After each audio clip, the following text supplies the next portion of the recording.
எத்தனை அணிகளாக தமிழ்நாட்டிற்குள் வந்தாலும் தமிழ்நாட்டின் சாம்பியன் திமுகவும் உதயசூரியனும் தான் என துணை முதலமைச்சர் உதயநிதி ஸ்டாலின் நம்பிக்கை தெரிவித்துள்ளார். தமிழ்நாடு சட்டமன்ற தேர்தல் களம் சூடு பிடித்துள்ள நிலையில் துணை முதலமைச்சர் உதயநிதி ஸ்டாலின் திருவண்ணாமலை மாவட்டத்தில் உள்ள கீழ்பெண்ணாத்தூர் சட்டமன்ற தொகுதி வேட்பாளர் கு பிச்சாண்டியை ஆதரித்து கீழ்பெண்ணாத்தூர் காவல் நிலையம் அருகே பிரச்சாரம் மேற்கொண்டார். அப்போது திமுக செய்த சாதனைகள் குறித்து எடுத்துரைத்த அவர், கடந்த 3 ஆண்டு காலத்தில் 1,31,00,000 மகளிருக்கு தலா 36,000 வீதம் வழங்கியுள்ளதாகவும், அதிமுக அரசும் பாஜக அரசும் மகளிர் உரிமை தொகையை நிறுத்த நினைத்த நிலையில் தமிழ்நாடு முதலமைச்சர் 5,000 ரூபாய் கொடுத்ததை சுட்டிக்காட்டி பேசினார். தொடர்ந்து பேசிய அவர், ஜாடிக்கேற்ற மூடி என்ற பழமுறைக்கு ஏற்றாற் போல மோடிக்கு ஏற்ற அடிமையாக எடப்பாடி பழனிசாமி உள்ளார் என்றும், தமிழ்நாடு என்றைக்குமே டெல்லிக்கு அவுட் ஆஃப் கண்ட்ரோல் என்றும் கூறினார். முன்னதாக வந்தவாசி சட்டமன்ற தொகுதி வேட்பாளர் எஸ். அம்பேத்குமாரை ஆதரித்து பரப்புரை மேற்கொண்ட துணை முதலமைச்சர் உதயநிதி ஸ்டாலின், எடப்பாடி பழனிசாமி கடந்த தேர்தலில் அதிமுகவை பாஜகவுக்கு வாடகைக்கு விட்டிருந்தார் என்றும், இந்த தேர்தலில் அதிமுகவை பாஜகவுக்கு விற்றுவிட்டார் என்றும் விமர்சித்து பேசியிருந்தார்.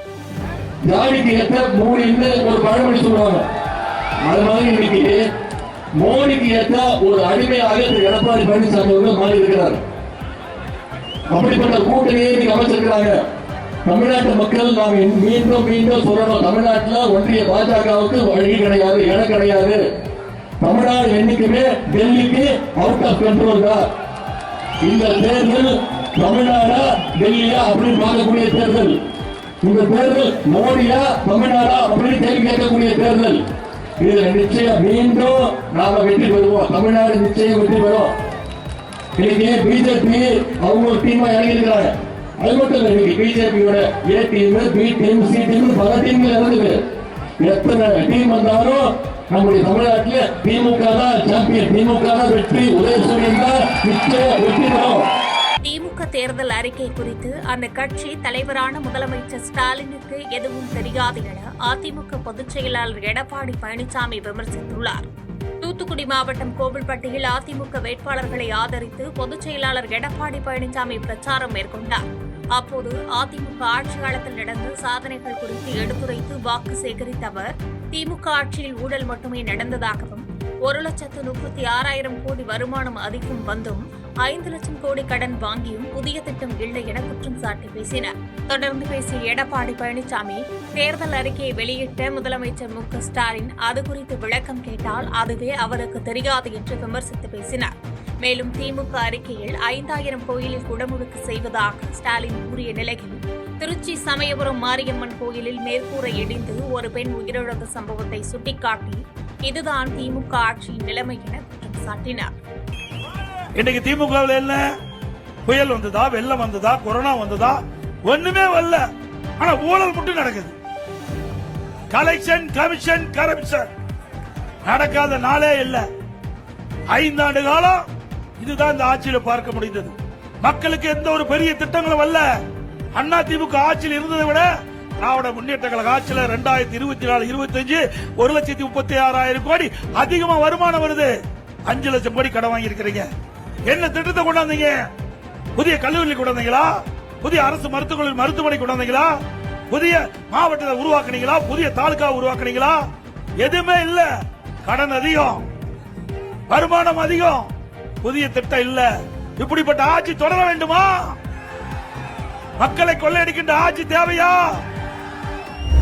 நேற்று பெய்த மழையில் இன்று முளைத்திருக்கும் காளானாய் விஜய் களத்தில் இருப்பது நாம் கவலைப்பட வேண்டிய அவசியம் இல்லை என எம்பி தமிழச்சி தங்கபாண்டியன் விமர்சித்துள்ளார்.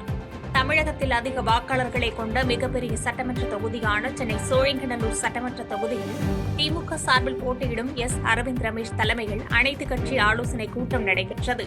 கலைஞர் கருணாநிதி சாலையில் உள்ள தனியார் திருமண மண்டபத்தில் நடைபெற்ற இந்த நிகழ்ச்சியில் சிறப்பு விருந்தினராக அமைச்சர் மா. சுப்பிரமணியன், எம்பி தமிழச்சி தங்கபாண்டியன் ஆகியோர் கலந்து கொண்டு சிறப்புரையாற்றினர். அப்போது பேசிய எம்பி தமிழச்சி தங்கபாண்டியன், கடந்த தேர்தலில் முதலமைச்சர் கொடுத்த 500 வாக்குறுதிகளில் 406 வாக்குறுதிகளை நிறைவேற்றியுள்ளாரா என சந்தேகம் உள்ளவர்கள் தகவல் அறியும் உரிமை சட்டத்தின் கீழ் கேட்டு தெரிந்து கொள்ளலாம் என பேசினார். இதனைத் தொடர்ந்து பேசிய அமைச்சர் மா. சுப்பிரமணியன், வேட்பாளர் வாக்கு கேட்டு வரும்போது கிரேன் வைத்து மலர் தூவுவது, யானை கொண்டு வந்து மாலை போடுவது போன்றவற்றை செய்ய வேண்டாம் என்று அறிவுறுத்தி பேசினார்.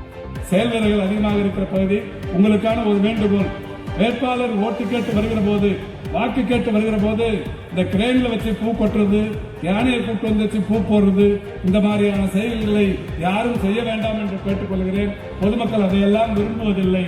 மிக அடக்கமாக, மிக அமைதியாக, ஆரவாரம் இல்லாமல் வாக்காளர்களை தனித்தனியே சந்தித்து நம்முடைய திட்டங்களை, நம்முடைய சாதனைகளை மட்டுமே சொல்லுங்கள். இந்த கிரேன்ல பூ கொட்டுறது இதெல்லாம் மக்கள் விரும்பாதது மட்டும் இல்ல, சாலைகள் போக்குவரத்துக்கு இடையூறு ஏற்படுத்தி அதனால் நமக்கு வருகிற வாக்குகள் குறைகிற வகையில் அது ஒரு சூழலை ஏற்படுத்திவிடும். எனவே வருகை தந்திருக்கிற தோழமை இயக்கங்களை சார்ந்த செயல்களாக இருந்தாலும் அதிக ஆர்வத்தோடு நாம் தேர்தல் காலங்களில் செய்கிற அந்த பணிகளுக்கு இந்த தேர்தலில் முற்றுப்புள்ளி வைக்க வேண்டும் என்று கேட்டு வேப்பூர் அருகே ஓட்டுநரின் கட்டுப்பாட்டை இழந்த மினி பேருந்து சாலையில் கவிழ்ந்து விபத்துக்குள்ளானதில் மூதாட்டி ஒருவர் பரிதாபமாக உயிரிழந்தார். கடலூர் மாவட்டம் வேப்பூர் அடுத்துள்ள கொத்தனூரில் இருந்து மாளிகைமேடு வழியாக 10க்கும் மேற்பட்ட பயணிகளை ஏற்றி சென்ற மினி பேருந்து ஒன்று ஓட்டுநரின் கட்டுப்பாட்டை இழந்து சாலையில் கவிழ்ந்து விபத்துக்குள்ளானது. இந்த விபத்தில் கொத்தனூர் பகுதியைச் சேர்ந்த கருப்பாயி என்ற மூதாட்டி சம்பவ இடத்திலேயே உடல் நசுங்கி பரிதாபமாக உயிரிழந்துள்ளார். மேலும் பேருந்தில் பயணம் செய்த 10க்கும் மேற்பட்ட நபர்களை அங்கிருந்தவர்கள் ஆம்புலன்ஸ் மூலமாக அரசு மருத்துவமனைக்கு சிகிச்சைக்காக அழைத்து சென்றனர். மேலும் விபத்து குறித்து போலீசார் வழக்கு பதிந்து விசாரித்து வருகின்றனர்.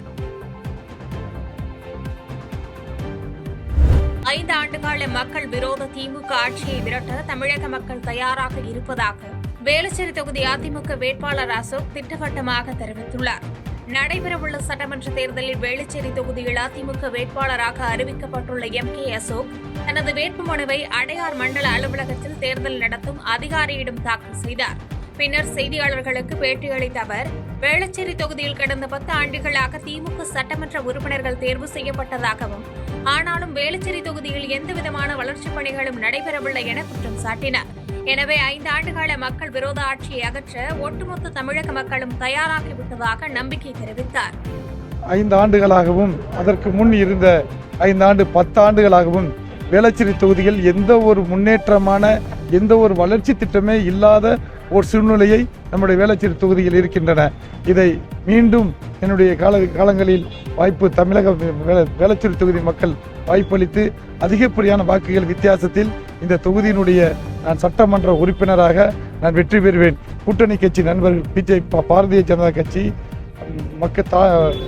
பாட்டாளி மக்கள் கட்சி, அம்மா முன்னேற்ற கழகம் மற்றும் தமிழ் மாநில காங்கிரஸ் மற்றும் இணைய கூட்டணி கட்சி நண்பர்களுடைய ஒத்துழைப்போடும் உறுதியோடும் நாங்கள் அதிகப்படியான வாக்குகள் வித்தியாசத்தில் நாங்கள் தேசிய கூட்டணி வெற்றி பெறுவோம் என்பதை கூறிக்கொள்கின்றேன். செய்திகளை உடனுக்குடன் தெரிந்து கொள்ள கீழ்கண்ட கேபிள் மற்றும் டிடிஎச் நெட்வொர்க்குகளில் எம்நாடு செய்தி தொலைக்காட்சியை காணுங்கள். பாதகம் செய்பவரை கண்டால் நாம் பயம் கொள்ளலாகாது பாப்பா. மோதி மிதித்துவிடு பாப்பா, அவர் முகத்தில் உமிழ்ந்துவிடு பாப்பா. அண்மை செய்திகளை உடனுக்குடன் தெரிந்து கொள்ள இணைந்திருங்கள் எம்நாடு தொலைக்காட்சியுடன்.